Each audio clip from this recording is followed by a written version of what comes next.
वेदों में 18 युद्ध कलाओं के विषय पर मौलिक ज्ञान अर्जित है। प्राचीन वैदिक काल में सभी तरह के अस्त्र शस्त्र थे, उसका उल्लेख वेदों में मिलता है।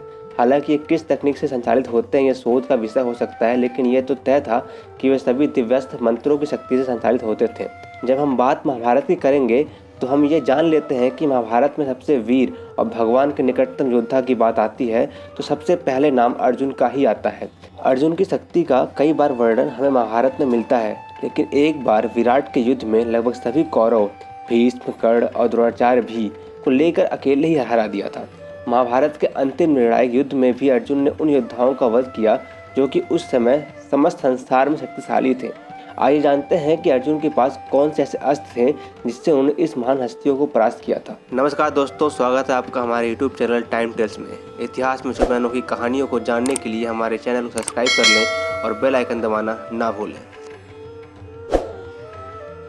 वरुण अस्त्र। यह अस्त्र वरुण यानी जल देवता द्वारा संचालित किया जाता है। इसका प्रयोग करने से एक ही बार में बड़ी मात्रा में पानी को प्रभावित किया जाता है।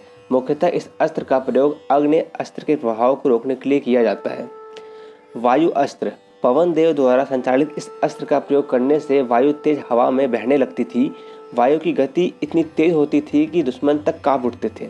इंद्र अस्त्र। इंद्र देवता द्वारा संचालित किया जाता है। इसका एक बार किया गया प्रयोग आसमान से कई बाणों की वर्षा कर देता है। अग्नि अस्त्र।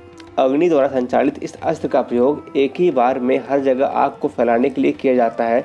इस अस्त्र का सामना सिर्फ वरुण यानी जल अस्त्र ही कर सकता है। सम्मोहन अस्त्र। इसका प्रयोग महायोद्धाओं तक को यह भूलने के लिए मजबूर कर सकता था कि वह किससे और किस उद्देश्य के लिए लड़ रहे हैं। जो इस अस्त्र को चलाता उसी के मुंहपास में बंद कर सब रह जाते थे। अर्जुन के पास ब्रह्मास्त्र भी था।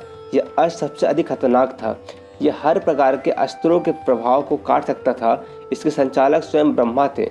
इस अस्त्र का काट किसी के पास भी नहीं था और कृष्ण के आदेश पर अर्जुन ने भगवान शिव से पाशुपतास्त्र भी प्राप्त कर लिया था।